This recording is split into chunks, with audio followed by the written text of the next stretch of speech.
மாணவர்கள் அனைவருக்கும் வணக்கம். இன்றைய தினம் தரம் 9 மாணவர்களின் குறிய தவணை 2க்கான 14வது அலகு ஒழுக்குகளும் அமைப்புகளும் என்னும் பகுதியினூடாக உங்களை சந்திப்பதற்கு மகிழ்ச்சி அடைகிறேன். இந்த ஒழுக்குகளும் அமைப்புகளும் என்னும் பகுதி தரம் 9 ஆரம்பமாகி தரம் 10, தரம் 11, அத்துடன் காபோத சாதாரண தர பரீட்சையில் கணிதம் 2 10 புள்ளிகளை கொண்ட ஒரு வினாவும், கணிதம் 1 பகுதியை 2 புள்ளிகளை கொண்ட ஒரு வினாவுமாக 12 புள்ளிகளை கொண்ட வினாவாக உள்ளடக்கப்பட்டிருக்கு. ஆகவே இன்றைய தினம் நாங்கள் அந்த ஒழுக்குகளும் அமைப்புகளும் என்னும் பகுதியை முழுமையாக ஆராய இருக்கின்றோம். ஆகவே நாங்கள் தற்போது ஒழுக்குகளும் அமைப்புகளும் என்னும் பகுதிக்குள் செல்வோம்.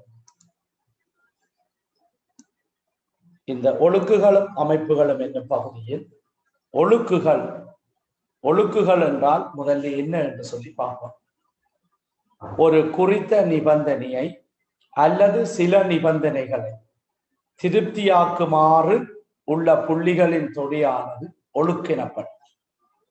ஒரு குறித்த நிபந்தனையை அல்லது சில நிபந்தனைகளை திருப்தியாக்குமாறு உள்ள புள்ளிகளின் தொகையானது ஒழுக்கு என்று சொல்லுவோம். நாங்கள் ஒரு நிபந்தனையாக இருக்கலாம், குறித்த ஒரு நிபந்தனை அல்லது சில நிபந்தனைகள், இவற்றை திருப்தியாக்குமாறு உள்ள புள்ளிகளின் தொகையானது ஒழுக்கினம். அதாவது இன்னொரு வகையில நாங்கள் சொல்ல போனா, ஒரு நிபந்தனையின் அடிப்படையில் புள்ளி அசைகின்ற பாதை, அந்த பாதையை ஒழுக்கென்று சொல்லலாம். ஆகவே ஒரு புள்ளியானது நேர்கோட்டிலே அசையலாம் அல்லது வளைந்த கோட்டிலே அசையக்கூடியதாக இருக்கு. ஒரு துணிக்க பி என்ற புள்ளி நாங்கள் இதுல குறிப்போமாக இருந்தால், இந்த பி என்ற புள்ளி ஒரு நேர்கோட்டில் அசையும். ஆகவே பியின் ஒழுக்கு நேர்கோடாக இருக்கு. அதே நேரம் இந்த புள்ளியானது ஒரு வளைந்த கோட்டில கூட அமையலாம். அதாவது நாங்கள் இப்படி பார்க்கிற போது இப்படி ஒரு வளைந்த கோட்டிலே அசையும். ஆகவே இந்த புள்ளி கியூவின் ஒழுக்கு ஒரு வளைகோடாக இருக்கு. ஆகவே நாங்கள் நேர்கோட்டில் அசையலாம் அல்லது வளைகோட்டில் அசையலாம். அதாவது ஒரு குறித்த நிபந்தனை அல்லது சில நிபந்தனைகளை திருப்தி பார்க்குமாறு உள்ள புள்ளிகளின் தொடை ஒழுக்கு என்று சொல்கிறோம். இந்த அடிப்படை ஒழுக்குகள் 4 வகைப்படும். இந்த ஒழுக்குகள், அடிப்படை ஒழுக்குகள் 4 வகைகள் இருக்கு. ஒவ்வொரு வகையையும் நாங்கள் விரிவாக ஆராய்வோம். இந்த ஒழுக்குகள் என்னும் பகுதி ஒரு பரும்படி படத்தின் மூலம் காட்டினால் போதுமானது. நாங்கள் அமைப்புகள் மாதிரி வரைய வேண்டிய அவசியமும் இல்லை. அதே போல அளவிடை படம் மாதிரியான அளவிடையில் வரைய வேண்டிய அவசியமும் இல்லை. நாங்கள் அந்த எண்ணக்கருவை உள்ளடக்கிய ஒரு பரும்படி படத்தின் மூலம் காட்டக்கூடியதாக இருக்கு. சரி மாணவர்களே, நாங்கள் அடிப்படை ஒழுக்கில முதலாவது ஒழுக்குக்குள் நாங்கள் செல்ல இருக்கின்றோம். இந்த முதலாவது ஒழுக்கு என்பது ஒரு நிலைத்த புள்ளியில் இருந்து மாறா தூரத்தில் இருக்கும் புள்ளிகளின் ஒழுக்கு. ஒரு நிலைத்த புள்ளியில் இருந்து மாறா தூரத்தில் இருக்கும் புள்ளிகளின் ஒழுக்கு அது எவ்வாறு அமையும் என்று நாங்கள் பார்க்க இருக்கிறோம். ஒரு நிலைத்த புள்ளியில் இருந்து மாறா தூரத்தில் இருக்கும் புள்ளிகளின் ஒழுக்கு ஒரு வட்டமாக இருக்கு. ஒரு நிலைத்த புள்ளியில் இருந்து மாறா தூரத்தில் இருக்கும் புள்ளிகளின் ஒழுக்கு ஒரு வட்டமாக. இங்கு 2 நிபந்தனைகள் உள்ளடக்கப்பட்டிருக்கு. ஒரு புள்ளி நிலைத்ததாக இருக்க வேண்டும், தூரம் மாறாதிருக்க வேண்டும். அவ்வாறு இருக்குமாக இருந்தால் அந்த புள்ளிகளின் ஒழுக்கு ஒரு வட்டமாக இருக்கு. உதாரணத்துக்கு நாங்கள் பார்ப்போம். இந்த சிறுவர் பூங்காவில பார்க்கிற போது ராட்டினம் இருக்கு. ராட்டினத்தில அந்த ஒரு பிள்ளை ராட்டினத்தில சுத்தி கொண்டு அந்த பிள்ளையின் ஒழுக்கு வட்டமாக இருக்கு. அந்த ராட்டினத்தின் அச்சு நிலையாக பற்றி அந்த குறிப்பிட்ட தூரத்துல சுத்தி கொண்டிருக்கு. இப்ப நாங்கள் அந்த ஒழுக்க வரைவது எவ்வாறு என்று பார்ப்போம். அப்ப நான் உடனே மார்க் பண்றேன் ஏ என்னும் புள்ளி. இந்த ஏ என்னும் புள்ளியில இருந்து எனக்கு மாறா தூரத்திலே அசைகிற புள்ளியின் ஒழுக்க வரைவதற்கு நான் ஒரு வட்டாரி ஒன்றே இருக்கிறேன். அப்ப ஏ என்ற புள்ளியில பின்ன வச்சிருக்கிறேன். மிகவும் சிறந்த உதாரணம் வட்டாரி. நாங்கள் பின்ன நிலையாக வச்சுக்கொண்டு பின்னுக்கும் பென்சிலுக்கும் இடையில் உள்ள தூரத்தை மாறாது இருக்கும் போது நாங்கள் இந்த பென்சிலின் பாதையை பார்த்தோமாக இருந்தால் அது வட்டமாக இருக்கு. நாங்க உதாரணத்துக்கு இந்த பென்சிலின் புள்ளிகளை நான் சில புள்ளிகளை மார்க் பண்ணி கொண்டு வரேன். அப்ப இந்த புள்ளிகளை எல்லாம் பார்த்தீங்கன்னா ஏயில இருந்து அந்த நிலைத்த புள்ளியில இருந்து மாறா தூரத்துல இந்த பென்சிலானது இயங்கிக் கொண்டிருக்கு. அப்ப இந்த புள்ளிகளை எல்லாம் நாங்கள் பார்த்தோமே என்று சொன்னா தூரம் மாறாம இயங்கும். அப்ப இந்த பென்சிலின் ஒழுக்கு எவ்வாறு இருக்கு என்று சொன்னால் ஒரு வட்டமாக இருக்கு. இதை நாங்கள் பார்க்கிற போது ஒரு வட்ட வடிவ பாதையில இந்த புள்ளிகள் இருக்கு. இன்னும் அருகருகாக புள்ளியை எடுத்து நாங்கள் வரைகிற போது அது ஒரு வட்டமாக இருக்கு. ஆகவே நிலைத்த புள்ளியில இருந்து ஒரு நிலையான புள்ளியில இருந்து மாறா தூரத்தில அசைகிற புள்ளியின் ஒழுக்கு வட்டம் என்று சொல்லுவோம். அந்த நிலையான புள்ளிக்கு நாங்கள் வழங்கப்படுற பெயர் மையம். இதை நாங்கள் மையம் என்று சொல்லுவோம். அப்ப ஏ ஆனது மையமாக அழைக்கப்படும். இந்த மாறா தூரத்துக்கு நாங்கள் வழங்கப்படுற பேர் எவ்வாறு என்று சொன்னா அதை நாங்கள் சொல்லுவோம் ஆரி என்று சொல்லுவோம். இந்த மாறா தூரத்தை தான் நாங்கள் ஆரி என அழைப்போம். ஆகவே இதுக்கு வழங்கப்படுற பேர் ஆரையாக இருக்கு. ஆரை. அப்ப ஏ என்னும் புள்ளியில் இருந்து மாறா தூரத்தில அசைகிற புள்ளியினோருக்கு வட்டம், அந்நிலையான புள்ளி மையமாகவும் மாறா தூரம் ஆரை எனவும் அழைக்கப்படும். இந்த முதலாவது ஒழுக்கை நாங்கள் வரைகிற போது 2 நிபந்தனைகளை பயன்படுத்தி, ஒன்று ஒரு நிலையான புள்ளி, 2வது நிபந்தனை மாறா தூரத்தில். இதை நாங்கள் ஒரு உதாரணத்து கணக்கின் மூலம் பார்ப்போம். ஒரு கணக்கில நாங்கள் பார்ப்போம். இப்ப எங்களுக்கு தரப்பட்டிருக்கு ஏ என்னும் புள்ளியிலிருந்து 5 சென்டிமீட்டர் தூரத்தில் அசையும் புள்ளியின் ஒரு ஒழுக்க வரைகிறோம். நாங்கள் உண்மையில இதை பருப்படியா வரைஞ்சு போட்டு நாங்கள் 5 சென்டிமீட்டர் ஆறு என்று போட்டா காணும். ஆனா நான் அளவீடுகளோட வரைஞ்சு காட்டுறேன். அப்ப பரும்படி படத்தின் மூலம் காட்டும் போது நீங்கள் ஒரு வட்டத்தை வரைஞ்சிட்டு அந்த நிலையான புள்ளியில 5 சென்டிமீட்டர் என்று மார்க் பண்றது போதுமானது. ஆகவே நான் பரும்படி படத்தில காட்டுவதாக இருந்தால் நீங்கள் இவ்வாறு காட்ட முடியும். அதாவது நாங்கள் வட்டாரியை கொண்டு வந்து ஏ என்னும் புள்ளியில வைக்கிறோம். நாங்கள் ஒரு குறிப்பிட்ட தூரத்தை எடுத்துட்டு நாங்கள் இந்த ஒழுக்க வரைஞ்சோம். ஆகவே இதுதான் நாங்க உடனே என்ன செய்யணும், அடிமட்டத்தை பயன்படுத்தி நான் அந்த மாறா தூரத்தை 5 சென்டிமீட்டர் என்று குறித்தா போதுமானது. இது ஒரு பரும்படி படம். இது அளவீடுகளோட வரையப்பட்ட படம் என்ன. அப்ப இதை நான் 5 சென்டிமீட்டர்ல காட்டுவேன். இதை நான் உண்மையாக ஒரு அளவீடோட எங்களுக்கு கணித பாடத்துல பாட்பண்ண பொறுத்த மட்டும் பரும்படி படத்தை காட்டுகின்ற நாங்கள் இவ்வளவும் போதுமானது. நான் உண்மையான அளவீடோடு எப்படி வரையலாம் என்று சொல்லி நான் பக்கத்தை வரைந்து காட்டுறேன். இதான் ஏ என்னும் புள்ளி. நாங்கள் வட்டாரியை எடுக்கிறேன். வட்டாரியில இந்த வட்டாரியின் பின்ன கொண்டு வந்து பூஜ்ஜியத்தோடையும் இந்த தூரத்தை 5 சென்டிமீட்டர்லையும் அளக்கிறேன். இந்த பின்னை நாங்கள் ஏயில வச்சுக்கொண்டு இந்த பென்சிலை வரைந்து காட்டுறேன். ஆகவே இந்த ஒழுக்கு என்னவாக இருக்கும், இது அமைப்பு நாங்கள் சரியான அளவீடோட வரைந்து காட்டுறோம். ஆகவே இந்த நிலையான புள்ளியின் ஒழுக்கு என்னவாக இருக்கு, வட்டமாக இருக்கு. ஆகவே நான் இதை இணைக்கிறேன். அப்ப இந்த தூரம் 5 சென்டிமீட்டர் சரியாக அளக்கப்பட்டிருக்கு. அப்ப ஒரு நிலையான புள்ளியில இருந்து மாறா தூரத்தில் அசைகிற புள்ளியின் ஒழுக்கு வட்டமாக இருக்கு. இதை நான் திரும்ப வினாவிலே எவ்வாறு வரும் என்று சொன்னால் நாங்கள் அப்படி கேட்க மாட்டினோம். ஏ என்னும் புள்ளியில் இருந்து 5 சென்டிமீட்டர் தூரத்தில் அசையும் புள்ளி ஏ என்றைக்க உங்களுக்கு விளங்கிடணும் ஒரு நிலையான புள்ளி. ஒரு புள்ளியைத்தான் நாங்கள் ஒரு லெட்டரால குறிப்போம். அப்ப ஏயில் இருந்து 5 சென்டிமீட்டர் என்னும் போதே உங்களுக்கு விளங்கிடணும் இது வட்டம் என்றது தெரியும். சரி மாணவர்களே, நாங்கள் 2வது ஒழுக்கு என்ற பகுதிக்குள்ள போகிறோம். அடிப்படை ஒழுக்கில 2வது இரு நிலைத்த புள்ளிகளில் இருந்து மாறா தூரத்தில் இருக்கும் புள்ளிகளின் ஒழுக்கு, அதை பற்றி பார்க்க போறோம். இரு நிலைத்த புள்ளிகள்ல இருந்து மாறா தூரத்தில இருக்கிற புள்ளியின் ஒழுக்கு, அதாவது நிலைத்த இரு புள்ளிகளில் இருந்து சமதூரங்களில் உள்ள புள்ளியின் ஒழுக்கு அவ்விரு புள்ளிகளையும் தொடுக்கும் கோட்டின் செங்குத்திரு சமபுராக்கியாகும். இது நிலைத்த இரு புள்ளிகளில் இருந்து சமதூரத்தில் உள்ள புள்ளியின் ஒழுக்கு அவ்விரு புள்ளிகளையும் தொடுக்கும் கோட்டின் செங்குத்திரு சமகூராக்கி ஆகும்.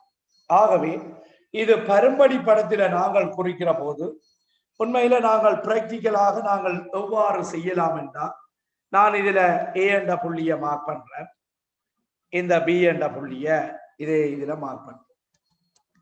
இந்த ரெண்டு புள்ளிகள்ல இருந்தும் சமதூரத்தில இருக்கிற புள்ளியின் ஒழுக்கு. ஆகவே நாங்கள் இதை ஒரு அடிமட்டத்தின் மூலம் இந்த ரெண்டு புள்ளிகளை முதல்ல நாங்கள் இணைக்கிறேன். இப்ப நான் என்ன செய்யணும் என்று சொன்னா, ஒரு பேப்பராக இருந்தால் நாங்கள் பரும்படி படத்தில காட்டுவதாக இருந்தால் பேப்பர்ல இதை வரைஞ்சு போட்டு நாங்கள் அந்த பி என்ற ஏ என்ற புள்ளி பி என்ற புள்ளியோட பொருந்துமாறும் நேரோடு அப்படியே மடிபடுமாறும் மடிக்கிறோம். அந்த மடிப்பு கோடுதான் செங்குத்திரு சமகூராக்கி. ஆகவே பரும்படி படத்தில காட்ட சொன்னால் நாங்கள் நேரடியாக இதை கொண்டு வந்து நாங்கள் இப்படி வரைய முடியும். நடுவில பரும்படி படம் அளவீடுகள் இல்லை. ஆகவே நாங்கள் இதை குறித்து காட்டுவோம். ஆகவே இதன் மூலம் நாங்கள் காட்டக்கூடியதாக இருக்கும் ஏயில இருந்தும் பியில இருந்தும் சமதூரத்தில இருக்கிற புள்ளியின் ஒழுக்க. ஆகவே நாங்கள் இதுல குறித்து விட வேணும். இது செங்குத்தாகவும் இருக்கு, இது சமகூரம்.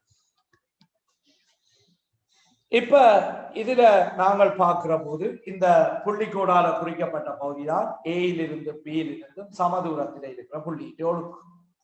இதுல நான் ஒரு புள்ளிய பி என்று குறிப்பேனாக இருந்தால் அதை நாங்கள் பிய ஏயோட இணைக்கிறேன். ஆகவே இந்த பிஏ என்ற தூரமும் நாங்கள் இந்த பிய பியோட இணைக்கிறேன், இந்த பிபி என்ற தூரமும் கட்டாயம் சமனாக இருக்கு. நாங்கள் அளந்து பார்ப்போமாக இருந்தால் இது ரெண்டும் சமனாக இருக்கு.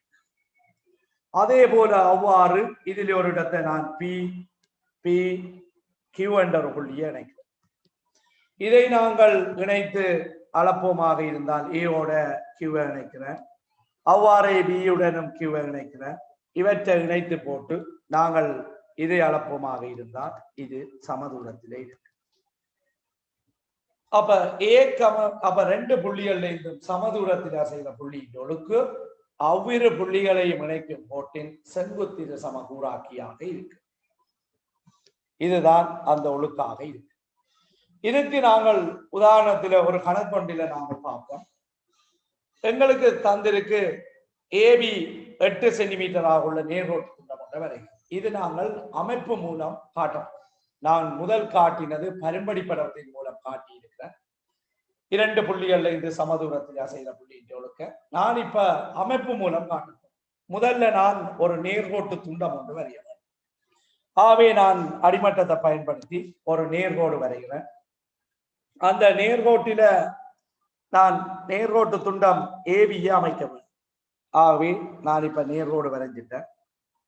ஒரு நீளமான நேர்கோடு வரைகிறேன். வரைந்த பின் இதுல வரைஞ்சிட்டு அப்ப 2 புள்ளிகள்ல இருந்து சமதூரத்தில் இருக்கிற புள்ளியின் ஒழுக்க நாங்கள் இப்ப வரைய போறோம். அப்ப முதல்ல நான் ஏபி என்ற கோடை வரைகிறேன். ரைட், இதான் ஏபி என்ற கோடு, நேர்கோடு. இது 8 சென்டிமீட்டர் என்று தரப்பட்டபடியால் நான் முதல் நேர்கோட்டு துண்டத்தை அமைக்க வேண்டும்.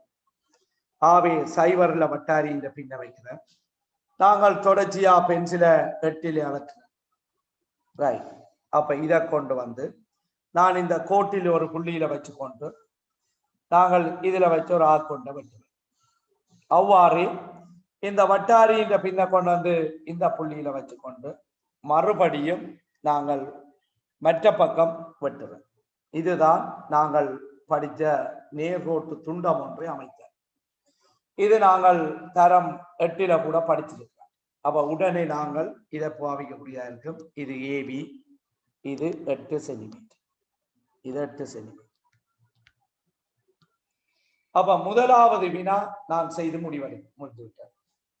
தற்போது நான் இந்த 2வது வினாவுக்கு வருவோம். அப்ப ஏபி 8 சென்டிமீட்டராக உள்ள நேர்கோட்டு துண்டம் ஒன்றை அமைக்க என்று சொன்னால் நாங்கள் இந்த வழிமுறையை பின்பற்றி அமைக்கக்கூடியதாக இருக்கு. இப்ப 2வது வினாவுக்கு வர்றோம்.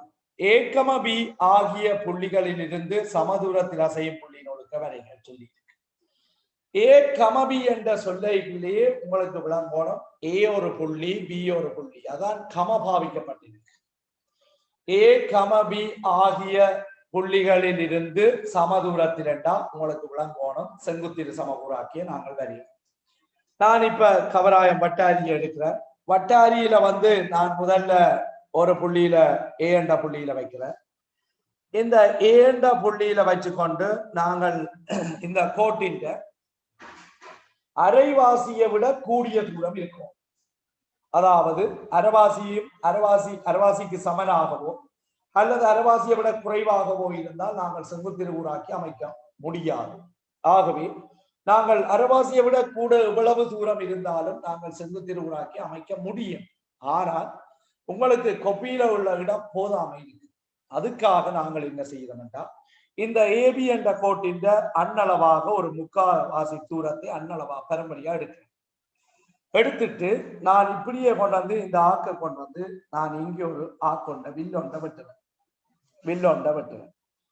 அதே ஆறு மாறாதபடி அப்படியே நாங்கள் கீழ்ப்பக்கமும் ஒரு வில்லொண்டு வரைகிறேன். அதே அந்த ஆரை மாறாதவாறு நான் வட்டாரிய கொண்டது பியில புள்ளிய வச்சுட்டு சரியாக இது அமைப்பு ரீதியாக மேற்கொண்ட படம் என்பதா கரும்படி படம் அல்ல. ஆகவே நாங்கள் சரியாக புள்ளி அல்ல குறிக்கப்பட வேண்டும். நான் இதிலே ஒரு ஆக்க வெட்டுவேன். அவ்வாறே நான் அந்த வட்டாரியை கொண்டது கீழே ஒரு ஆக்க வெட்டியிருக்கேன். ஆகவே இந்த ரெண்டு புள்ளிகளையும் நாங்கள் சரியாக இணைக்கப்பட வேண்டும். அப்ப இந்த பாயிண்ட சரியா பென்சிலால் இருக்கா மார்க் பண்ணிருக்கேன். இதுலயும் நான் மார்க் பண்ணிருக்கேன். இப்ப நான் அடிமட்டத்தை பயன்படுத்தி அந்த ரெண்டு புள்ளிகளையும் நான் இணைத்து கோடொன்று வரைய போறேன். ஆகவே அடிமட்டத்தை பயன்படுத்தி இப்ப நான் இதுல கொண்டு வைக்கிறேன். இந்த நேர்கோடு வரையும் போது நீங்கள் பென்சில இதுல வைத்துட்டு தான் அந்த புள்ளியில வச்சுட்டு தான் நாங்கள் ரூலரை பக்கத்தை வைப்போம். ரூலரை கொண்டு அந்த புள்ளியில வச்சுட்டு பென்சில வைக்கிற போது ஒரு சிறு விலகல் ஏற்படும். ஆகவே நாங்கள் முதல்ல அதுக்கேற்ற மாதிரி நாங்கள் பென்சிலை வைக்கணும். வைத்த பிறகு நாங்கள் இத கொண்டு ரூலரை பக்கத்தை வைப்போம். பிறகு ஒருக்கா மேல வச்சு பார்க்கிறோம், சரியோ ரெண்டும் ஓகேண்டா நான் இது ரெண்டையும் இணைச்சு வரைஞ்சு. அப்ப இதுதான் என்னவாக இருக்கும் என்று சொன்னா ஏகம பி என்ற ரெண்டு புள்ளிகள்ல இருந்து சமதூரத்தில் அசைகிற புள்ளியின் ஒழுங்கு. இதை நாங்கள் அமைப்பு ரீதியில அமைப்புக்கு நாங்கள் நிறைய இடத்தை பயன்படுத்துவோம். அப்ப இந்த கோட்டுக்கு வழங்கப்படுற பேர் செங்குத்து இரு சமகூறாக்கி. அதுல ரெண்டு விஷயம் இருக்கு, செங்குத்தாகவும் இருக்கு இரு சமகூறு. ஆகவே இதை மூன்று வழியில உங்கள்கிட்ட வினாவை கேட்கலாம். ஏகம பி ஆகிய புள்ளிகளில் இருந்து சமதூரத்தில் அசையும் புள்ளியின் ஒழுக்க வரைய என்றாலும் நாங்கள் இதைத்தான் வரையும். அல்லது ஒரு நேர்கோட்டின் செங்குத்திரு சமகூறாக்கிய வரைக என்றாலும் இதைத்தான் வரையும். அல்லது ஒரு நேர்கோட்டை ரெண்டு சம பகுதிகளாக பிரிக்க சொன்னாலும் நாங்கள் இதைத்தான் வரைய வேண்டும். ஆகவே ஏகமபி ஆகிய ரெண்டு புள்ளிகள்ல இருந்து சமதூரத்தில் அசைகிற புள்ளியின் ஒழுக்கை நாங்கள் அமைப்பு ரீதியாக வரைஞ்சிருக்கிறோம். இது ஒரு பரும்படி படம் அல்ல, அமைப்பு ரீதியான படம். ஆனால் எங்களுக்கு பார்ட் 1 கேட்கிற போது நாங்கள் இவ்வளவும் செய்ய வேண்டிய அவசியம் இல்லை. ஆனால் பகுதி 2 கேட்கப்படுற அமைப்பு வினாக்களுக்கு நாங்கள் இவ்வாறுதான் வரைய வேண்டும். தொடர்ச்சியாக நாங்கள் மூன்றாவது ஒழுக்குக்கு நாங்கள் செல்ல போகிறோம். எனவே மாணவர்களே, இந்த மூன்றாவது ஒழுக்கை நாங்கள் ஒரு கால ஆராய்வோம். ஒரு நிலைத்த கோட்டில் இருந்து மாறா தூரத்தில் இருக்கும் புள்ளிகளின் ஒழுக்கு. ஒரு நிலைத்த கோட்டில் இருந்து மாறா தூரத்தில் இருக்கிற புள்ளிகளின் ஒழுக்கு அது எவ்வாறு அமையும் என்று பார்ப்போம். அதாவது ஒரு நேர்கோட்டில் இருந்து மாறா தூரத்தில் இருக்கும் புள்ளிகளின் ஒழுக்கானது அந்நேர்கோட்டிற்கு சமாந்தரமாக அம்மாறா தூரத்தில் நேர்கோட்டின் இரு பக்கங்களிலும் இருக்கும் இரு நேர்கோடுகள் ஆகும். இதை நாங்கள் அதாவது ஒரு நேர்கோட்டில் இருந்து மாறா தூரத்தில் இருக்கும் புள்ளிகளின் ஒழுக்கானது அந்நேர்கோட்டிற்கு சமாந்தரமாக அம்மாறா தூரத்தில் நேர்கோட்டின் இரு பக்கங்களிலும் இருக்கும் இரு நேர்கோடுகள் ஆகும். அதாவது அந்த நேர்கோட்டுக்கு ரெண்டு பக்கம் இருக்கிற சமாந்தர கோடு. இதை நாங்கள் பரும்படி படத்தின் மூலம் முதல்ல நாங்கள் பார்ப்போம் எவ்வாறு வரைவது. ஆகவே நான் முதல்ல ஒரு நேர்கோடு ஒன்று வரைகிறேன். இந்த நேர்கோட்டில இருந்து ரெண்டு பக்கமும், அதாவது இந்த நேர்கோட்டில இருந்து 2 சென்டிமீட்டர் தூரத்தில் இருக்கிற புள்ளிகளின் ஒழுக்க வரையை சொல்லி கேட்கிறோம். அப்ப இந்த நேர்கோட்டில இருந்து 2 சென்டிமீட்டர் தூரத்தில் இருக்கிற புள்ளியின் ஒழுக்க வரையை சொன்னா, நாங்கள் கரும்படி படம் மூலம் காட்டுவதற்கு நாங்கள் என்ன செய்யலாம் என்றால் அடிமட்டத்தை இதை ஒன்று வைப்போம். நாங்கள் மூலமட்டம் ஒன்றை எடுத்துக்கொள்வோம். இந்த மூலமட்டத்தில இதுல நாங்கள் இந்த மூலமட்டத்தை எடுப்போம். இப்ப இந்த மூலமட்டத்தை கொண்டு வந்து இந்த கோட்டில இந்த அடிமட்டத்தோட ஒன்று மேற்படியாதவாறும் இடைவெளி இல்லாதவாறும் சரியாக பொருந்தக்கூடிய மாதிரி நீங்கள் வைத்துக் கொள்ளும். ரைட், இது வைத்துக் கொள்றீங்க. உங்களோட மூலமட்டத்தில இதுல அளவீடுகள் இருக்கும். எந்த மூலமட்டத்தில 2 சென்டிமீட்டர் அளவீட்டை நான் இதுல ஏற்கனவே கணிச்சு வச்சிருக்கிறபடியா இந்த புள்ளியாக இருக்கு. நான் அதை மார்க் பண்றேன். இந்த புள்ளி அதை நான் டொட்டால மார்க் பண்ணிட்டேன். அப்படியே நான் சில புள்ளிகளை எடுக்க போறேன். இந்த கோட்டில இருந்து அதே தூரத்தில் எடுக்க போறேன். அப்படியே மூவ் பண்ணி கொண்டு வா. அப்படியே அடிமட்டத்தோட மூவ் பண்ணி, அடிமட்டம் நகரக்கூடாது. அப்ப இதுலயும் நான் அந்த புள்ளியை மார்க் பண்றேன். சின்ன டொட்டாலா மார்க் பண்ணி இருக்கிறேன். அப்படியே நான் இன்னும் கொஞ்ச தூரம் நான் நகர்த்த போறேன். இந்த மூலமட்டத்தை படியாதவாறு அப்படியே நகர்த்துவோம். நகர்த்தினமே என்றா இன்னும் ஒரு இடத்தை நான் ஒரு புள்ளியை எடுக்கிறேன். ரைட், எங்களுக்கு குறைஞ்சது 2 புள்ளி காணும். நான் தொடர்ச்சியாக பல புள்ளிகளை எடுக்கலாம். இப்ப எடுத்த பிறகு நான் இவற்றை இணைப்பதன் மூலம் நான் இந்த கோட்டில இருந்து சமதூரத்தில் இருக்கிற புள்ளியின் ஒழுக்க கண்டுபிடிச்சிட்டேன். 2 சென்டிமீட்டர் தூரத்துல இருக்கிற புள்ளியின் ஒழுக்கு எல்லாம் இணைத்தால் இவ்வாறு ஒரு நேர்கோடு பெறப்படும். ஆகவே இது சமாந்தரமாக இருக்கு. நாங்கள் சமாந்தரத்தை மார்க் பண்ணி அவ்வாறு நாங்கள் இந்த நேர்கோட்டின் அடிப்பக்கம் மற்ற பக்கம் நாங்கள் அறிய வேண்டும். ஆகவே அடிமட்டத்தை நான் மற்றவாறு பொருத்திட்டு இப்ப நான் என்ன செய்ய போறேன் என்று சொன்னால், இந்த மூலமட்டத்தை திரும்ப மீண்டும் முதல்ல செய்த மாதிரி நான் இப்படியே கொண்டு வந்து இதை பொருத்துறேன். ரைட், இப்ப நான் 2 சென்டிமீட்டர்ல மார்க் பண்றேன். இப்படி ஒரு புள்ளி. அப்படியே சில தூரங்களை நகர்த்தி கொண்டு போறேன். இதுல வச்சு ஒரு புள்ளிய மார்க் பண்றேன் 2 சென்டிமீட்டர் தூரத்துல. அப்படியே நான் இப்படியே நகர்த்தி கொண்டு வந்து இதுல வச்சு மார்க் பண்றேன். ஆகவே இவ்வாறு புள்ளிகள் வந்திருக்கு. அந்த புள்ளிகளை நான் இணைப்பதன் மூலம் இப்ப நான் கொண்டு வர்றேன். அடிமட்டத்தை கொண்டு வந்து நான் இந்த புள்ளிகளை இணைக்கிறேன். ஆகவே இது அடுத்த கோட். அப்ப இந்த ஏபி என்ற கோட்டுக்கு 2 பக்கமும் உள்ள புள்ளிகள் என்று சொல்லும் போது அப்ப நான் இதை வரைஞ்சு விடுறேன். 2 பக்கமும் இருக்கிற சமாந்தர நேர்கோடுகள். ஆகவே நான் இப்ப என்ன செய்ய போறேன் என்றா இவற்றை கொண்டு வந்து இந்த தூரத்தை மார்க் பண்ணிடுறேன். இது உண்மையில நான் ஒரு அளவீட்டு ரீதியாக வரைஞ்சிருக்கிறேன். ஆகவே உண்மையில நீங்கள் பரும்படி படம் என்னும் போது நீங்கள் அந்த சமாந்தரத்தை இவ்வாறு வரைய வேண்டிய அவசியம் இல்லை. நான் இதுல போடுறேன் 2 சென்டிமீட்டர், இதுலையும் போடுறேன் 2 சென்டிமீட்டர். ஆகவே ஒரு நேர்கோட்டில இருந்து மாறா தூரத்தில் இருக்கும் புள்ளிகளின் ஒழுக்கானது அந்நேர்கோட்டுக்கு சமாந்தரமாக அம்மாறா தூரத்தில் நேர்கோட்டின் இரு பக்கங்களிலும் இருக்கும் இரு நேர்கோடுகளாக இருக்கும். 2 பக்கமும் 2 சென்டிமீட்டர் தூரத்தில். நாங்கள் தொடர்ச்சியாக இதுல வருவோம். ஒரு உதாரண கணக்கு மூலம் நாங்கள் பார்ப்போம். இதை நான் அமைப்பு ரீதியாக வரைய போறேன். அமைப்பு ரீதியாக நான் வரையறதுக்கு முதல்ல ஏபி சமன் 7.5 சென்டிமீட்டராக உள்ள நேர்கோட்டு துண்டம் ஒன்றை வரைய சொல்லி இருக்கு. ஆகவே நான் அடிமட்டம் ஒன்றை பயன்படுத்தி நான் நேர்கோட்டு துண்டம் ஒன்றை முதல்ல அமைக்கிறேன். ரைட், இப்ப எனக்கு தரப்பட்ட அளவீடு 7.5 சென்டிமீட்டர். வட்டாரியை நான் பயன்படுத்துறேன். இந்த வட்டாரியில நான் 7.5 சென்டிமீட்டரை அளக்கப்போம். ஆகவே சைவர்ல வட்டாரியின் பின்னையும் 7.5 சென்டிமீட்டர் தூரத்துல இந்த பின்னையும் எடுத்து நான் இதுல கொண்டு வந்து வச்சு இதை விட்டுறேன். கொண்ட கட் பண்றேன். அப்படியே ஆறு மாறாதவாறு அடுத்த புள்ளியில இருந்து நான் வைக்கிறேன் வட்டாரியின் பின்ன. இது அமைப்பு ரீதியாக வரைகிறோம். ஆகவே நுணுக்கமாக வட்டாரி வைக்கிற இடங்கள் எல்லாம் சரியான வகையில இருக்க வேண்டும். நான் வைத்து இப்போது வரைந்துட்டேன். அப்ப ஏபி என்ற புள்ளியை நான் நேர்கோட்டு துண்டத்தை அமைச்சிட்டேன். இது ஏ, இது பி. இந்த தூரம் 7.5 சென்டிமீட்டர் ஏபி என்ற கோட்டு துண்டத்தின் நீளம். இதுதான் நேர்கோட்டு துண்டத்தை அமைக்கிறதுக்கான முதல் படி. தொடர்ச்சியாக நான் 4 சென்டிமீட்டர் இருக்கிற தூரத்தில் இருக்கிற கோட்டை வரைவதற்கு நான் இந்த அமைப்பு ரீதியாக இதை பயன்படுத்த. ஆகவே நான் இதுல கொண்டு வந்து இதை வரைகிறேன்.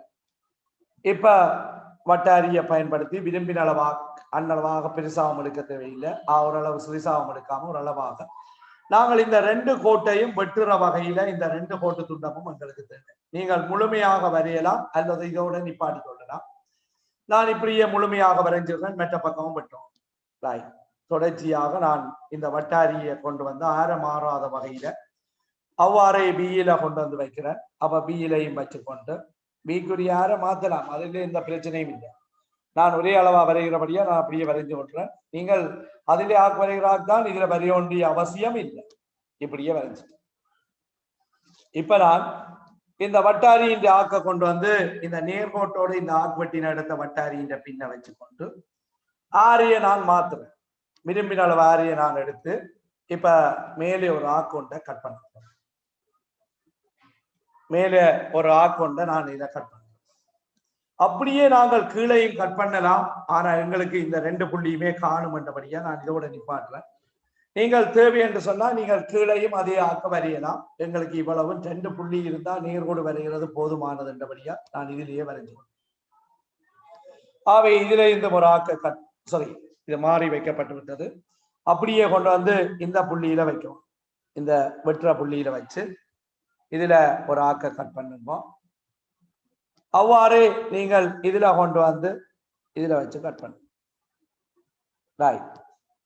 இப்ப நாங்கள் இந்த அடிமட்டத்தை பயன்படுத்தி இந்த புள்ளியை நாங்கள் உடனே மார்க் பண்ணிடணும். அது சரியான பாயிண்ட மார்க் பண்ணிடணும்.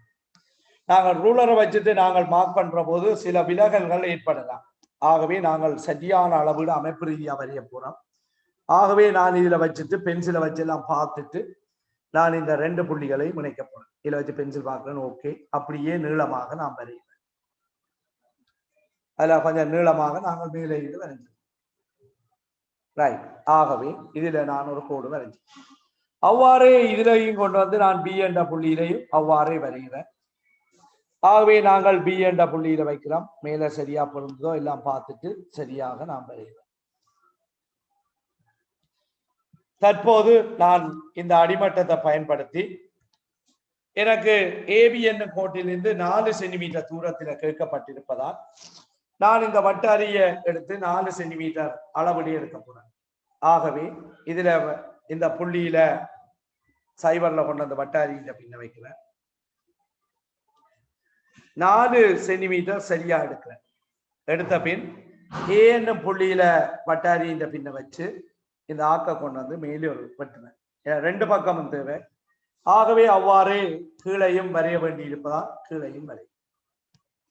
அவ்வாறே பி என்ற புள்ளியில நான் வைக்கிறேன். பி என்ற புள்ளியில வச்சு இதுல ஒரு ஆக்க கட் பண்றேன். அவ்வாறே மேலையும் ஒரு ஆக்க கட் பண்ணி இப்ப நான் அடிமட்டத்தை பயன்படுத்தி இந்த 2 புள்ளிகளையும் இணைக்க போறேன். 2 புள்ளிகளையும் இணைக்கிறேன்.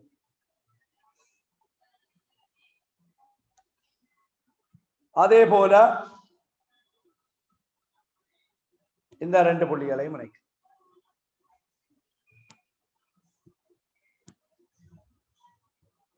இது 2 பக்கமும் இருக்கிற சமாந்தர நேர்கோடுகளாக இருக்கு.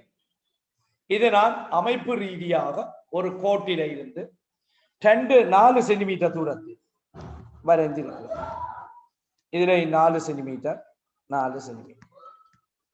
ஆகவே இந்த கோட்டில இருந்து 2 பக்கம் இருக்கிற சமாந்தர கோடுகள், அப்ப ஒரு கோட்டில இருந்து 2 சென்டிமீட்டர் தூரத்தில் இருக்கிற அமைக்கிறதுக்கு நான் இந்த வட்டாரியையும் அடிமட்டத்தையும் பயன்படுத்தி அமைச்சிருக்கிறேன். ஆகவே நாங்கள் தொடர்ச்சியாக இது அமைப்பு ரீதியாக உங்களுக்கு 2 சென்டிமீட்டர் தூரத்தில் வரையக்கூடிய படம் வரையப்பட்டது. ஏற்கனவே பரம்படி படம் வரைஞ்சிருக்கலாம். இது அமைப்பு ரீதியான படம். தொடர்ச்சியாக நாங்கள் 4வது ஒழுக்குக்கு செல்வோம். இந்த 4வது ஒழுக்கு என்னும் போது இரு இடைவெட்டும் நேர்கோடுகளில் இருந்து சமதூரத்தில் இயங்கும் ஒரு புள்ளியின் ஒழுக்கு கேட்டு, இரு இடைவெட்டும் நேர்கோடுகளில் இருந்து சமதூரத்தில் இயங்கும் ஒரு புள்ளியின் ஒழுக்கு, அதாவது ஒன்று இடைவெட்டும் இரு நேர்கோடுகளில் இருந்து சமதூரத்தில் இருக்கும் புள்ளிகளின் ஒழுக்கு அவ்விரு கோடுகளுக்கும் இடைபெற்றுவதால் உண்டாகும் கோணத்தின் இரு சமகூராக்கி ஆகும். அதாவது ஒன்று இடப்பெட்டும் இரு நேர்கோடுகளில் இருந்து சமதூரத்தில் இருக்கும் புள்ளிகளின் ஒழுக்கு அவ்விரு கோடுகளும் இடைபெற்றுவதால் உண்டாகும் கோணத்தின் இரு சமகூராக்கி. ஆகவே நாங்கள் ஒன்று இடப்பெற்ற 2 கோடுகளை எடுப்போம். இந்த கோடு எடுக்கிறேன். அவ்வாறு இதுல வச்சுக்கொண்டு நான் இன்னொரு கோடையும் எடுக்கிறேன். இந்த ஒன்று இடப்பெற்ற 2 கோடுகள் இந்த கோடில இருந்து சமதூரத்தில, அதாவது இந்த 2 கோடுகளை ஒன்று இடப்பெற்றும் இரு நேர்கோடு வந்து சமதூரத்தில் இருக்கும் புள்ளியின் ஒழுக்கு. அப்ப சமதூரம் என்னும் போது நீங்கள் ஒரு பேப்பர்ல தாள்ல இத வரையுங்க. பரும்படி படம் மூலம் தான் நான் இப்ப காட்ட போறேன். இத 2 கோடும் பொருந்துற மாதிரி நாங்கள் மடிக்கிறோம். அப்ப மடிக்கிற போது இது எவ்வாறு வரும் என்று சொன்னால் அதை நாங்கள் பரும்படியாக காட்டிவிடலாம். அதாவது இந்த 2 கோடுகள்ல இருந்தும் சமதூரத்தில் என்று சொல்ல நாங்கள் இத இப்படி இணைக்கிறோம். ஆகவே இதுதான் அந்த 2 கோடுகள்ல இருந்து சமதூரத்தில் இருக்கிற கோடு. இதை நாங்கள் புள்ளிக்கோடுகளால வரைஞ்சு விடுவோம். ஆகவே நான் இத சரி புள்ளிக்கோடு இல்லாம முழுமையாக கூட நீங்க வரையலாம், வரைஞ்சிருக்க. ஆகவே இதுதான் நாங்கள் சொல்லுவோம் 2 கோட்டில இருந்து ஒன்று இடப்பெற்ற 2 கோட்டில இருந்து சமதூரத்தில் இருக்கிற புள்ளியின் ஒழுக்கு. அப்ப நாங்கள் இதை மார்க் பண்ணி விடலாம். இந்த 2 கோணமும் சமன்.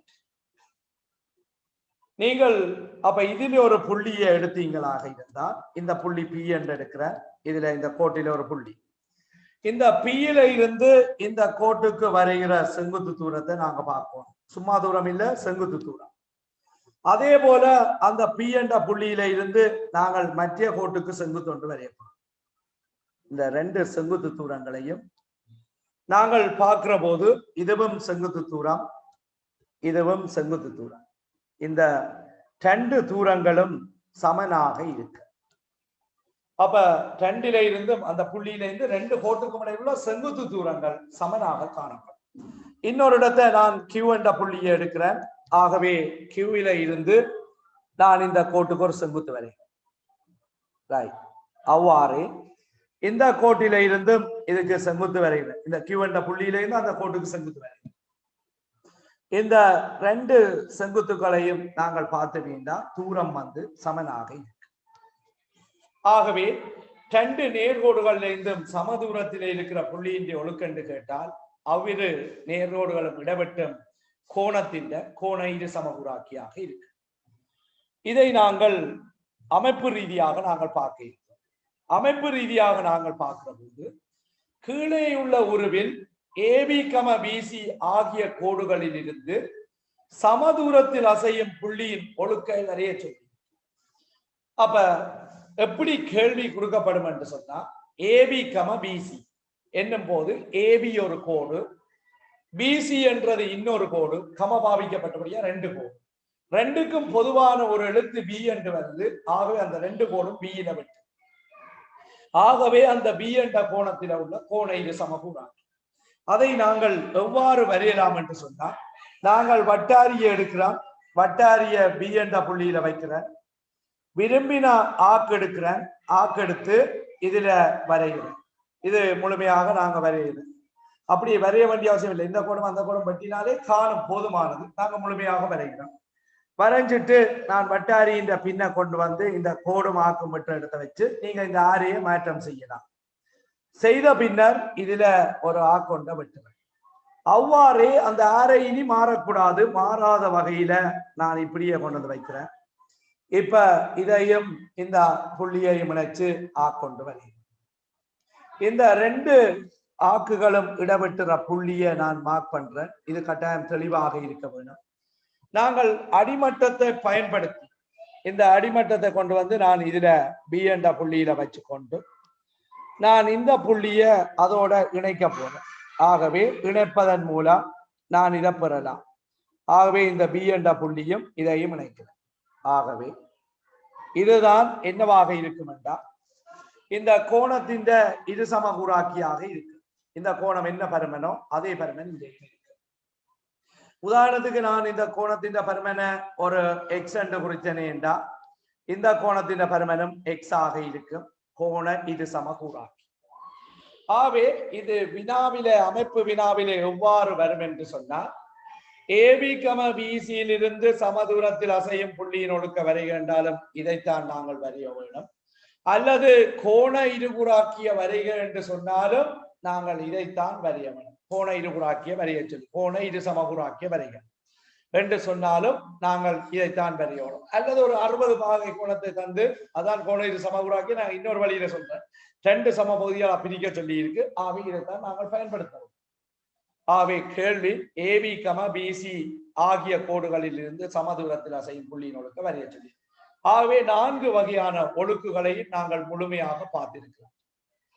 அப்ப வினா அமைகிற போது முதலாவது ஒழுக்கை நாங்கள் எவ்வாறு பார்ப்பினோம் என்றால் ஏ என்னும் புள்ளியில் இருந்து 3 சென்டிமீட்டர் தூரத்தில் அசைகிற புள்ளி ஏ என்னும் புள்ளியிலிருந்து 3 சென்டிமீட்டர் தூரத்தில் அசையும் புள்ளியின் ஒழுக்க வரைகேட்டா உங்களுக்கு விளங்கினோம் ஏ மையமாகவும் 3 சென்டிமீட்டர் ஆரையுடைய வட்டம். இரண்டாவது எப்படி வருமெண்டா ஏ கம பியில் இருந்து சமதூரங்களில் அசையும் புள்ளியின் ஒழுக்க வரைய சொன்னா அது உங்களுக்கு தெரியணும். ஏ என்ற புள்ளியையும் ஏ கம பி என்றா 2 புள்ளி அந்த 2 புள்ளிகளையும் இணைக்கிற கோட்டின் செங்குத்திரு சமகூறாக்கி. அடுத்தது ஏபி என்னும் கோட்டில் இருந்து நான் சோட்டா இதில் எழுதிக்கிறேன். கோட்டில் இருந்து 3 சென்டிமீட்டர் தூரம் என்றா ஏபி என்னும் கோட்டில் இருந்து 3 சென்டிமீட்டர் தூரம் என்ன செல்லும் போது ஏபி என்ற கோட்டின் 2 பக்கம் இருக்கிற சமாந்தர நேர்கோடுகளாக இருக்கு. நாங்கள் அடுத்தது 4வது ஒழுக்கு எவ்வாறு வினாவில வரும் என்றா ஏபி கம பிசி என்னும் கோடுகளில் இருந்து சமதூரத்தில் கோடுகளில் இருந்து சமதூரம் என்று சொல்லும் போது உங்களுக்கு தெரியணும் ஏபி கம பிசி என்னும் போது 2 இடவெட்டுற கோடுகள். இந்த 2 கோடுகளும் இடவெட்டுற புள்ளி இதுல இந்த சமதூரம் என்றால் அந்த 2 கோடுகளும் பியில இடவெட்டுது. அந்த பியில உள்ள கோணத்தின் கோண இது சமகுறாக்கி என்று கண்டுபிடிக்கிறோம். ஆகவே 4 வகையான ஒழுக்குகளையும் நாங்கள் விரிவாக பார்த்திருக்கிறோம். நாங்கள் பரம்படிப்பட ரீதியாகவும் பார்த்திருக்கிறோம், அமைப்பு ரீதியாகவும் பார்த்திருக்கிறோம். தொடர்ச்சியாக நாங்கள் இந்த ஒழுக்குகளை பற்றிய மேலதிக வினாக்களை நாங்கள் தொடர்ந்து செய்வோம். தற்போது நாங்கள் அமைப்பு ரீதியான அமைப்புகள் என்னும் பகுதிக்குள்ள நுழைய இருக்கிறோம். ஆகவே மாணவர்களே இந்த அமைப்புகள் என்னும் பகுதியில நாங்கள் பார்க்க இருக்கிறோம். முதலாவதாக அமைப்புகள் என்றும் போது நாங்கள் சரியான அளவீடுகளோட சரியான வகையில வரையப்பட வேண்டும். ஆகவே நாங்கள் முதலாவது அமைப்பில வரப்போறோம். தரப்பட்ட நேர்கோடு ஒன்றிற்கு செங்குத்து கோடுகளை அமைக்கப்படும். ஒரு நேர்கோடு தந்தால் அதற்கு செங்குத்து கோடுகளை எவ்வாறு அமைக்கலாம் என்றது தொடர்பாக பார்க்கிறோம். இதில் முதலாவது தரப்பட்டிருக்கு ஒரு கோட்டிற்கு வெளியே இருக்கும் ஒரு புள்ளியில் இருந்து அக்கோட்டிற்கு செங்குத்து கோட்டினை அமைக்க. அப்ப ஒரு கோடு ஒன்றை நான் வரைகிறேன். உதாரணமாக ஏபி என்ற கோட்டை வரைகிறேன். இந்த ஏபி என்ற கோட்டிற்கு வெளியில ஒரு புள்ளியில இருந்து அது எங்கு என்றாலும் இருக்கலாம். அப்ப நான் இதுல வரைகிறேன். இப்ப பி என்ற புள்ளி. இந்த பி என்ற புள்ளியில இருந்து இந்த கோட்டுக்கு எவ்வாறு நாங்கள் ஒரு செங்குத்து கோட்டை வரைகிறோம். நீங்கள் நேர் விளிம்பும் கவராயமும் மாத்திரம்தான் பயன்படுத்தலாம், பாகமானி பயன்படுத்த முடியாது. ஆகவே நான் வட்டாரியை எடுக்கிறேன். அதாவது நேர் விளிம்பும் கவராயம் நான் வட்டாரியை எடுத்து பாகமானி பயன்படுத்த முடியாது. இந்த வட்டாரிய புள்ளிய பின்ன வந்து பியில வைத்துக் கொண்டு இந்த பென்சிலை நான் எடுத்து பார்க்கிறேன். வரையக்கூடாது, இப்படியே பார்ப்போம். இந்த கோட்டை 2 இடத்தை விட்டு ரைட். எங்களுக்கு தேவையா இன்னும் கொஞ்சம் சின்னதாக்கி போட்டு நாங்க பார்க்கிறோம் 2 இடத்தை வெட்டுது. ஓகே. ஆகவே நான் என்ன செய்யலாம்டா இதிலே ஆக்க வெட்டுறேன். எனக்கு வெட்டுற புள்ளி தான் தேவை. ஃபுல்லா வரையணும்ன்றா அவசியம் இல்லை. வரையில் வரையலாம். நாங்கள் இந்தியாவில கொண்டு வந்து இனி இந்த இடத்தை வெட்டுற புள்ளி எனக்கு தேவை. இதை மார்க் பண்ணுறேன். தற்போது நான் வட்டாரிய எடுத்து இந்த 2 கோடும் அதாவது இந்த நேர்கோடும் ஆக்கப்பட்ட புள்ளியில வட்டாரி இந்த பின்ன வச்சுக்கொண்டு இந்த ஆரிய விரும்பினவாறு மாற்றி அமைச்சுக்கொண்டு நான் இதுல ஒரு ஆக்க வெட்டுறேன். அவ்வாறு இந்த வட்டாரியின் ஆர மாறாதவாறு இந்த புள்ளியில நான் வட்டாரியின் பின்ன வச்சுக்கொண்டு நான் ஆர மாறக்கூடாது, சரியான வகையில் எடுத்து இந்த இடத்தை ஆக்க வரைகிறேன். ரைட். தற்போது நான் என்ன செய்ய போறேன்னா இந்த புள்ளிய மார்க் பண்றோம். ஆகவே அடிமட்டத்தை நாங்கள் பயன்படுத்தி இந்த 2 பி என்ற புள்ளியையும் அந்த இடவெட்டுற புள்ளியையும் இணைக்க போறோம். ரைட். ஒரு மெல்லிய கோட்டால நாங்கள் வரைகிறோம். ரைட். இதுதான் இந்த பி என்ற புள்ளியில இருந்து ஏபிக்குள்ள செங்குத்து கோடு. ஆகவே பியில இருந்து ஒரு ஏபி என்ற கோட்டுக்கு செங்குத்து வரைகிற முறை. ஆகவே வெளிப்புள்ளி ஒன்றிலிருந்து ஒரு நேர்கோட்டுக்கு செங்குத்து வரைகிறது இவ்வாறு வரைய முடியும் அமைப்பு ரீதியாக. இதுல இந்த ஆக்குகள் எல்லாம் ஒழுங்காக வரையப்பட்டிருக்க வேண்டும். ரைட். தொடர்ச்சியாக நாங்கள் அடுத்த பகுதிக்கு போறோம். அடுத்த பகுதியை நாங்கள் பார்க்கிற போது ஒரு கோட்டின் மீது உள்ள ஒரு புள்ளியிலிருந்து அக்கோட்டிற்கு ஒரு செங்குத்து கோட்டினை அமைப்பார். கோட்டின் மீதுள்ள ஒரு புள்ளியிலிருந்து அக்கோட்டுக்கு செங்குத்து கோட்டினை நாங்கள் எவ்வாறு அமைக்கலாம் என்று பார்ப்போம். நான் முதல்ல ஒரு நேர்கோடு ஒன்றை வரைகிறேன். அந்த நேர்கோட்டில உள்ள ஒரு புள்ளியில நான் செங்குத்து கோடு வரைகிறேன். உதாரணத்துக்கு நான் இதிலே ஒரு இடத்தை இருக்கு இந்த பி என்ற புள்ளி. அப்ப ஏபி என்ற கோட்டில இந்த பி என்ற புள்ளியில நான் செங்குத்து கோட்டை எவ்வாறு அமைக்கலாம் என்பது பார்க்க போறோம். வட்டாரியை நாங்கள் எடுப்போம். இந்த வட்டாரியை எடுத்துக்கொண்டு வந்து நான் இந்த பி என்ற புள்ளியில வச்சுக்கொண்டு நான் விரும்பின ஆக்கு எடுத்து நான் இந்த 2 கரையும் கோடு எடுத்து வெட்டணும். அதான் நான் இந்த கீழே வட்டாரி இந்த பென்சில் எடுத்துக்கிறேன். இதில் ஒரு ஆக்க வெட்டுறேன். நாங்க முழுமையாக வரைய வேண்டிய அவசியம் இல்லை. நான் அப்படியே மாத்தி கொண்டு வந்து அப்படியே நான் வட்டாரிய சுத்தி கொண்டு வந்து இதில் ஒரு ஆக்க வெட்டு. இப்ப நான் வட்டாரி இந்த ஆக்க மாற்றக்கூடியதாக இருக்கும். இந்த நேர்கோடும் இந்த ஆக்கம் வெட்டுற புள்ளிக்கு வாங்குவோம். வந்த பின்னர் நீங்கள் இந்த ஆக்க மாற்ற முடியும். ஆக்க விரும்பின மாதிரி மாற்றிட்டு நீங்கள் சரியான புள்ளியில பின் வைக்கணும். வட்டாரியில பின். ஓகே. இந்த விரும்பின அளவில் கொண்டு வந்து இதில் ஒரு ஆக்க வெட்டுவோம். அந்த ஆரை மாறாதவாறு அப்படியே கொண்டு வந்து நாங்கள் இப்ப வரைஞ்ச புள்ளியில வைக்கிற வட்டாரியின் பின்ன அவ்வாறே அதிலே ஒரு ஆக்க விட்டுறேன். இப்ப நான் இந்த 2 புள்ளிகளையும் நான் இணைக்கிறேன்.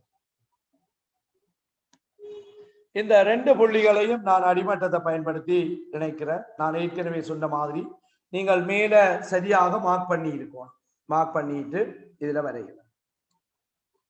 ஆகவே இந்த புள்ளி தான் பியில இருந்து, அதாவது இந்த ஏபி என்ற கோட்டில பி என்ற புள்ளியில கோட்டில் உள்ள புள்ளியில இருந்து அந்த கோட்டுக்கு செங்குத்து கோடு வரைஞ்சு. ஆகவே இவ்வாறு அமைப்பை வரைவதன் மூலம் நாங்கள் முழுமையாக வரையக்கூடியதாக இருக்கு. தொடர்ச்சியாக நாங்கள் அடுத்த அமைப்பு பகுதிக்குள்ள செல்ல இருக்கிறோம். அடுத்த அமைப்பு ஒரு நேர்கோட்டு துண்டத்தின் ஒரு முனைப்புள்ளியில் இருந்து அக்கோட்டிற்கு ஒரு செங்குத்து கோட்டினை அமைத்தார். இந்த நேர்கோட்டு துண்டத்தின் ஒரு முனைப்புள்ளியில இருந்து அதை நாங்கள் 2 விதமாக அமைக்கக்கூடியதாக இருக்கும். நான் முதலாவது முறையை நான் இதுல வரைந்து காட்டுறேன். இப்ப ஏபி என்ற புள்ளி, ஏபி என்ற கோடு, இந்த ஏபி என்ற கோட்டில ஏ என்ற முனைப்புள்ளியில நான் செங்குத்து வரைவோம்.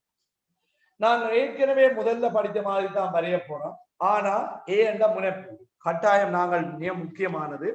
இந்த ஏ என்ற புள்ளி பி என்ற இந்த கோட்டை நீட்ட போடும். ஆகவே நான் டோட்டல் லைன் மூலம் அமைப்பு ரீதியாக செய்கிறபடியா நான் புள்ளி கோடுகளால அந்த பி என்ற கோட்டை நான் நீட்டுறேன். ரைட். ஆகவே நான் புள்ளி கோடுகளால இதை வரைகிறேன். புள்ளி கோட்டால வரைஞ்சிருக்கேன். ரைட். இப்ப ஏற்கனவே கூறிய மாதிரி நாங்க வட்டாரியை எடுக்கிறேன். ஏ என்ற புள்ளியில வட்டாரி என்ற பின்ன வச்சுக்கொண்டு விரும்பின ஆக்கு எடுக்கிறோம். அதே போல இதுல ஒரு ஆக்க வெட்டுறேன். அவ்வாறே மற்ற பக்கமும் நான் அதே ஆக்க கொண்டு வந்து வெட்டுறேன். ரைட். இப்ப நீங்கள் ஆரைய மாத்திட்டு இது 2ல இருந்தும் நீங்கள் ஆக்க மேல வெட்டக்கூடியதாக இருக்கும். அவ்வாறே ஆரை மாறாமல் அப்படியே கொண்டு வந்து இந்த புள்ளியில வச்சு நீங்கள் இந்த இடத்தை வெட்டக்கூடியதாக இருக்கு. ஆகவே இதுல கொண்டு வந்து வெட்டுறேன். ரைட். இந்த புள்ளிகளை இணைப்பதன் மூலம் நாங்கள் இலகுவாக நாங்கள் இதை வரையக்கூடியதாக இருக்கு. ஆகவே நான் இதை வரைகிறேன். நான் அந்த 2 புள்ளிகளையும் அமைப்பு ரீதியா சரியாக பார்க்கிறோம். ஆகவே இதை கொஞ்சம் நான் நகர்த்தி சரியான புள்ளியில குறிக்க வேணும். இதுல நான் டிஸ்பிளே என்றபடியா சின்ன வேறுபாடு வரலாம். நாங்கள் அதை சரியாக நிவர்த்தி செய்து இதுல வரையும். ரைட். ஆகவே இவ்வாறு வரையும். ரைட்.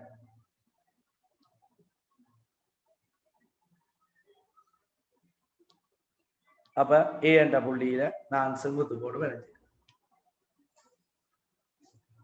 இதுக்கு நான் இன்னும் ஒரு முறையை நான் கையாள முடியும். இந்த கோட்டை நீளமாக்க முடிய இல்லை என்று சொன்னால் நான் இன்னொரு வகையில இதை வரையலாம். அப்ப நான் என்ன செய்யறேன்டா, இதுல ஒரு நேர்கோடு வரைகிறேன் ஏபி. இந்த ஏ என்ற இடத்தை நாங்கள் வரைய வேணும். ஏ என்ற புள்ளியில செங்குத்து வரையும். நான் விரும்பின ஆக்கூடிய ஒரு வட்டாரியை கொண்டு வரேன். விரும்பின ஆக்க வைக்கிறேன். இதுல வச்சு இந்த வட்டாரின்ற பின்ன நான் ஏயில கொண்டு வந்து வைக்கிறேன். ஏயில கொண்டு வந்து வைக்கிறேன். ரைட். இப்படியே வச்சுட்டு ஒரு விரும்பின அளவு ஆக்கு எடுத்து இதுல ஒரு வட்ட வில்லு ஒன்றை வரைகிறேன். ஒரு கொஞ்சம் முக்கா வட்டமோ இப்படியா நீளமான வில்ல வரைகிறேன். இப்ப எங்களுடைய ஆற மாறாத வகையில நான் வட்டாரின்ற பின்ன கொண்டு வந்து இதுல வைக்கிறேன். அவ்வாறு இந்த ஆக்கு ஆற மாறக்கூடாது. அந்த ஆக்கு வரைஞ்ச ஆரையோட இப்படி கொண்டு வந்து வெட்டுறேன். அதே ஆற மாறாத மாதிரி இப்ப நான் வெட்டின இடத்தை மீண்டும் வட்டாரின்ற பின்ன வைக்கிறேன். அப்படியே தொடர்ச்சியாக இதுல வெட்டு. இப்ப நாங்கள் வட்டாரியின் ஆக்க மாத்தலாம். மாத்தின பிற்பாடு நாங்கள் இந்த இடத்தை வட்டாரியின் பின்ன கொண்டு வந்து வைக்கிறோம். வச்சுட்டு இந்த ஆக்க மாத்திட்டு நான் இப்போது மேலே ஒரு ஆக்கொண்ட வெட்டுவேன். அவ்வாறே மாறாத வகையில அப்படியே கொண்டு வந்து இதுல வச்ச ஒரு ஆக்கம். இப்ப இந்த 2 புள்ளிகளையும் நான் இணைப்பதன் மூலம் இந்த ஏ என்ற புள்ளியில செங்குத்து கோடு வரையக்கூடியதாக இருக்கு. ரைட். அப்ப இப்ப நாங்கள் ஏ என்ற புள்ளியையும் இதை இணைக்கிறோம்.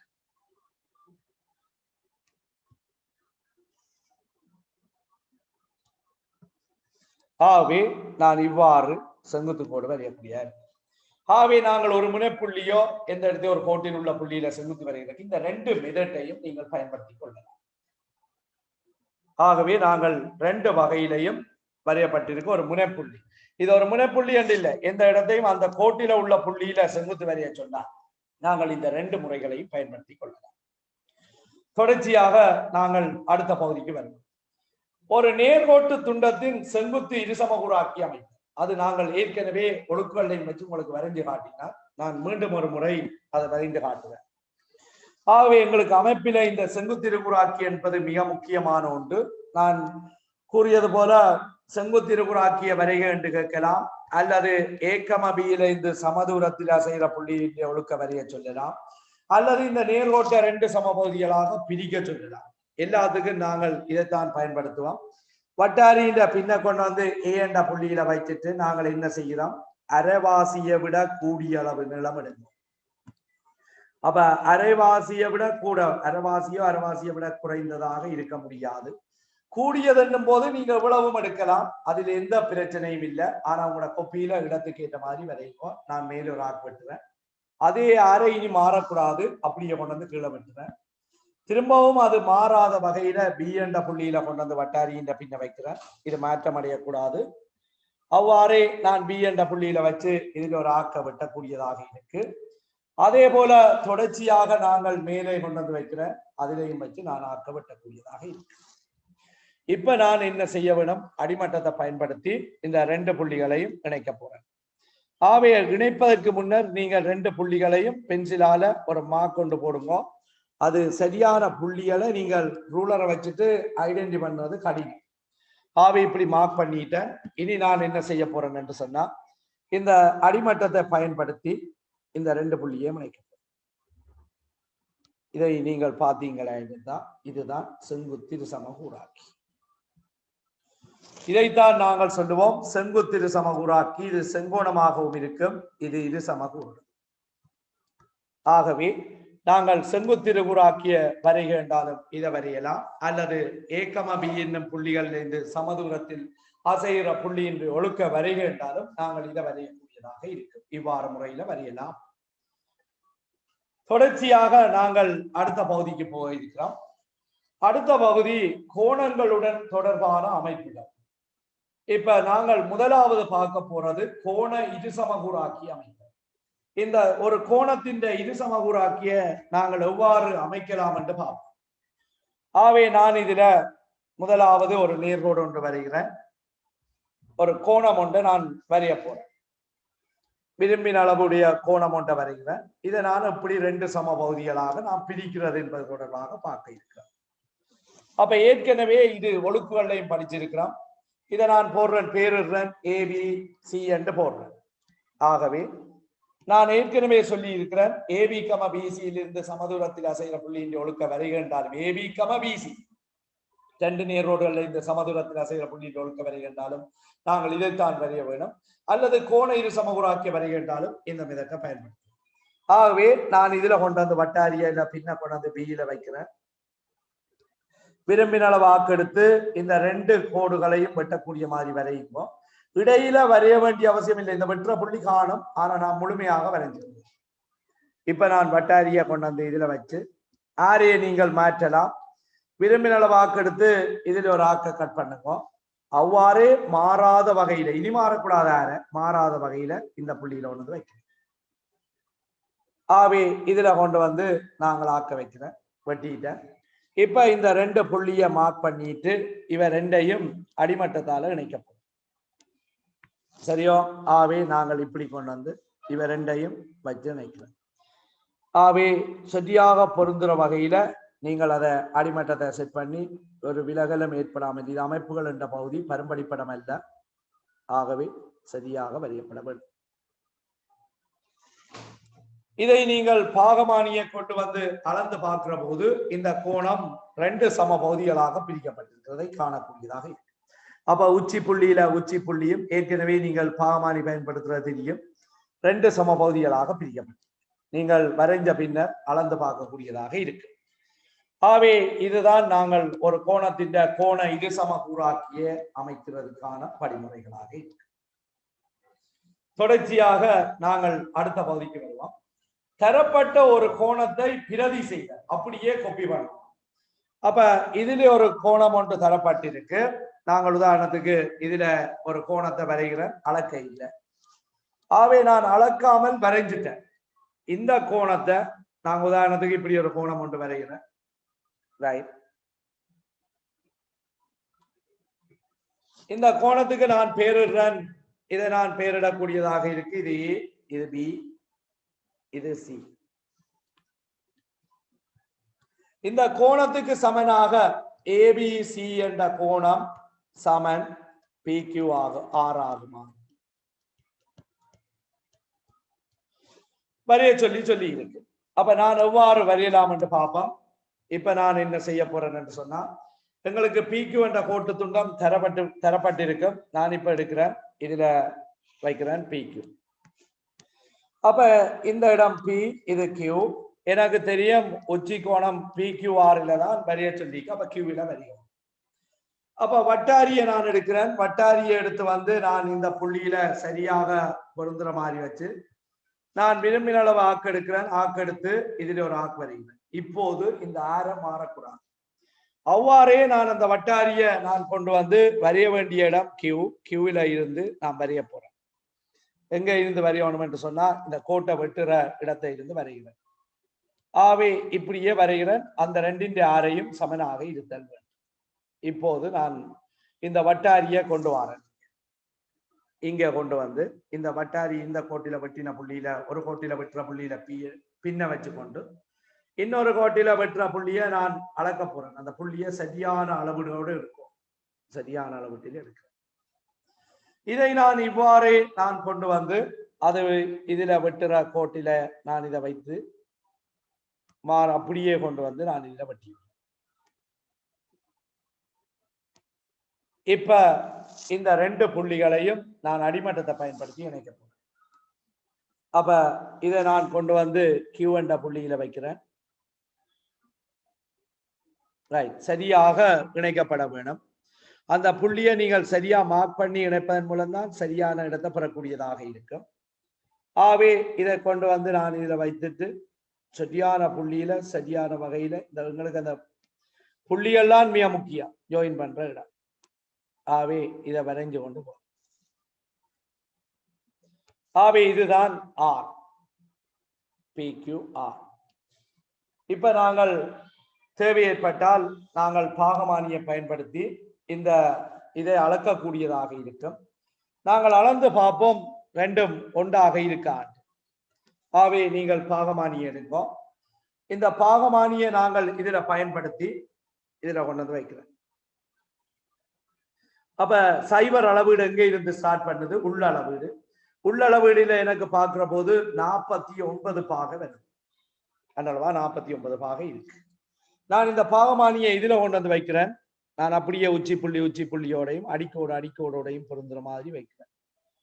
சரியாக 49 பாக பெறக்கூடியதாக இருக்கு.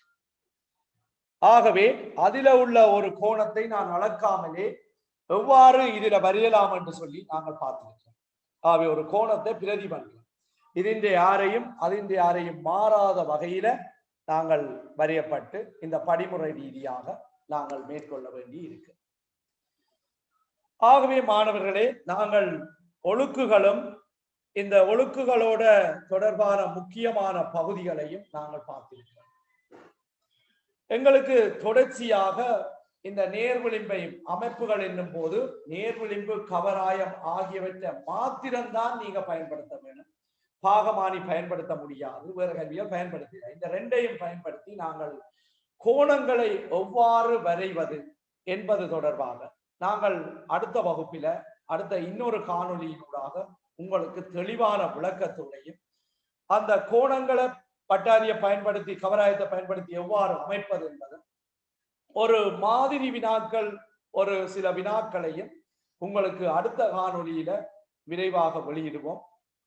ஆகவே இது தரம் 9, 10, 11 ஆகிய 3 வகுப்பு மாணவர்களுக்கு மிக முக்கியமான பகுதி என்று கூறிக்கொண்டு நாங்கள் அடுத்த காணொலியில உங்களை சந்திப்போம் என்று கூறி விடைபெறுகிறேன். நன்றி, வணக்கம்.